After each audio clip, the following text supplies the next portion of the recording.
Merci et merci d'abord à vos téléspectateurs et bonjour à tout le monde. En effet, nous sommes ce dimanche 29 septembre 2024, une journée culturelle organisée par l'association des étudiants et élèves Siranabé, une deuxième édition d'une manifestation culturelle. La première manifestation a eu lieu en Mauritanie et cette manifestation, fort heureusement, s'est déroulée ici à Madina Ndiachbé, un des villages fondés par les aïeux, par les ancêtres de Siranabé, avec Kaskas. C'est un événement qui a marqué parce qu'ils ont choisi une conférence autour de la thématique très prisée aujourd'hui, à savoir la dégradation des mœurs, problème d'éducation de base avec point d'interrogation. Nous avons essayé de remonter l'histoire pour définir ce que c'est les mœurs, comment est-ce que l'humanité progressivement s'est développée depuis les temps ancestraux. Et on a défini aussi les principes du Pulagu qui dit que Pulagu ko Tchousal, Semtende, Munyal. C'est-à-dire que le Pulagu, c'est le courage, c'est la réserve et c'est la patience. Et sur cette base, ils ont fait les serments, les 7 serments de ne pas avoir peur, de ne pas mentir, de ne pas affronter, de ne pas effronter, de ne pas manquer de respect et de tisser les liens de parenté et de ne pas trahir. Et sur cette base, nous avons défini ce que c'est les bonnes mœurs et ce que c'est les mœurs dégradées. Et nous avons rappelé ensemble les témoignages des anciens. On a cité Socrate qui déjà dans les années 470 avant Jésus-Christ avait constaté la dégradation des mœurs dans la société grecque de l'époque. Et ceci se reflète pratiquement dans toutes les sociétés, en constatant que la jeunesse a une manière de manifester un goût très exagéré du luxe, de manque de respect aux autorités et aux parents, de tyranniser les enseignants. Et nous avons ajouté par rapport à notre époque l'histoire de ces drogues qui annulent la volonté, qui détruisent le tissu social, qui détruisent même le cerveau des enfants, leur corps. Et ça a été un grand échange et très riche et enrichissant.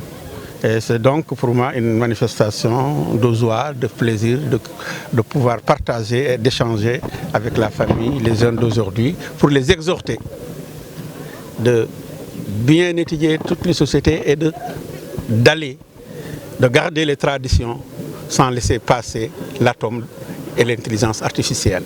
L'atome, c'est la science, l'intelligence artificielle, c'est l'anticipation des connaissances pour pouvoir dominer ce monde, le dompter dans la paix et la coexistence pacifique entre les peuples. L'apprentissage des langues nationales est une nécessité basique, ontologique, axiomatique de notre développement. Mais cela devrait se faire non comme le veulent les nouvelles autorités sénégalaises politiques, ça je le dis à haut fort, parce que l'apprentissage de langue nationale doit être basé sur l'équité des langues, sur l'idée de cohésion nationale et non sur l'idée de favoritisme ou du jacobinisme linguistique. Cela dit, l'apprentissage de langue nationale est très important du fait que si nous comparons l'éducation de base chez nous et l'éducation de base ailleurs, parlons du Sénégal en tant que pays francophone et la France, nous avons un cycle primaire de 6 ans, parce que nous avons une classe que les Français, eux, n'ont pas, à savoir le CI, le cours d'initiation.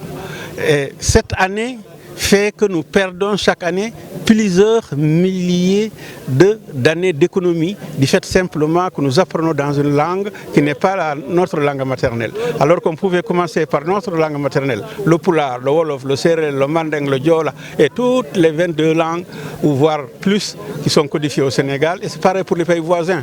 Nous avons des langues vernaculaires. Nous avons des langues vernaculaires. Par exemple, vous prenez le Soninké, vous prenez le Pulaar, vous prenez le Mandeng, vous prenez même le Wolof. Nous les avons comme langue en partage par des millions à travers beaucoup de pays. Le pôle qui est parlé de l'Atlantique à la mer Rouge par 45% des États africains, qui comptent plus de 100 millions de locuteurs de par le monde. On ne peut pas ne pas en faire une des langues d'enseignement. Mais ça ne devrait pas être une langue d'écrasement pour les autres, encore moins pour des langues qui sont de dimension géographique moins importante.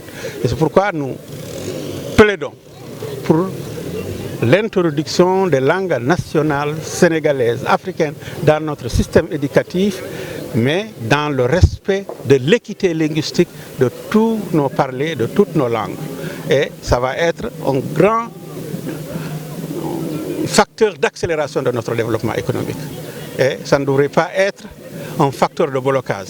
Si nous prenons l'Afrique du Sud, qui aujourd'hui a officialisé 11 langues nationales, et l'Afrique du Sud en a gagné plus de cohésion, plus d'entente, plus de vivre ensemble.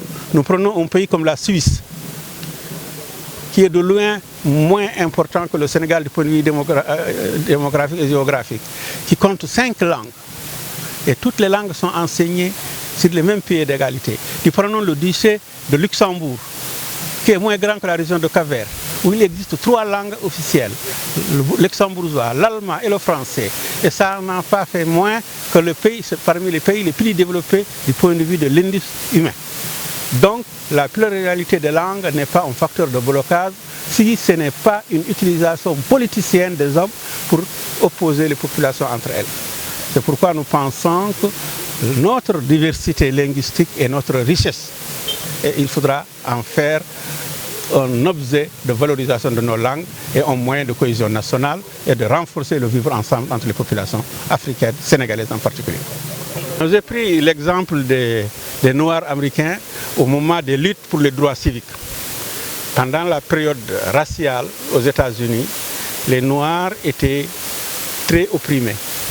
Et de cette oppression est né un sentiment de culpabilité et les gens ont développé un sentiment d'abandon. Et quand le mouvement des Panthères Noires s'est créé, ils ont décidé d'aider les Noirs américains, en plus du mouvement civique, à sortir de cette aliénation. Et ils ont décidé de combattre d'abord la drogue à l'intérieur de la communauté noire. C'est en ce moment qu'ils ont pris conscience qu'effectivement, en abandonnant la drogue, en abandonnant toutes ces dérives, ils allaient pouvoir élever la conscience des Noirs américains. Et nous en connaissons les résultats aujourd'hui. C'est Martin Luther King, l'un des leaders des mouvements civiques noirs américains. J'ai eu la chance de visiter Atlanta. J'ai été à sa maison natale. J'ai vu que c'est un lieu de pèlerinage où noirs et blancs viennent se recueillir de tous les coins des États-Unis d'Amérique. Et c'est le résultat de ce mouvement. Nous avons vu l'élection de Barack Obama. Hillary, aujourd'hui la candidate au présidentiel, qui a du sang noir. Tout ça, c'est le résultat de son combat. Donc, l'Afrique est le berceau de l'humanité. Aussi, son avenir, berceau de l'humanité parce que les civilisations écrites, connues, datées et documentées se trouvent en Afrique. Mais nous savons aussi que l'Afrique a connu une décadence marquée par l'esclavage à la fois arabo-islamiste de l'Orient et judéo-chrétienne de l'Occident. Mais nous savons aussi que l'humanité est une. Les différentes révolutions d'Europe, la révolution américaine, l'indépendance américaine du moins, la révolution française, la révolution d'octobre de Lénine, le changement du monde chinois avec le grand timonier Mao Tse-tung, la défaite du nazisme en 1945 a créé une nouvelle dynamique pour faire rencontrer les peuples pour un monde de paix et de justice. Mais cela Ce n'est pas facile. Il faudrait que chaque peuple, ces progressistes, se donnent la main pour imposer une culture universelle de paix, de développement et de sécurité pour tout le monde. Maintenant, s'il y a eu une aliénation dans nos cultures, on ne peut pas reprocher aux Occidentaux de nous avoir enseigné leur histoire, parce que c'est leur histoire qu'ils connaissent. Maintenant que nous avons des élites, nous avons une élite intellectuelle africaine qui a étudié, qui s'est ressourcée dans nos traditions, qui s'est ressourcée dans notre histoire, qui connaît bien maintenant les valeurs de nos ancêtres, il faut les inclure dans notre éducation sans exclure les autres. Parce que le monde d'aujourd'hui ne peut plus être comme celui d'hier. Nous sommes dans un village planétaire. On peut même dire dans une maison, dans une demeure planétaire.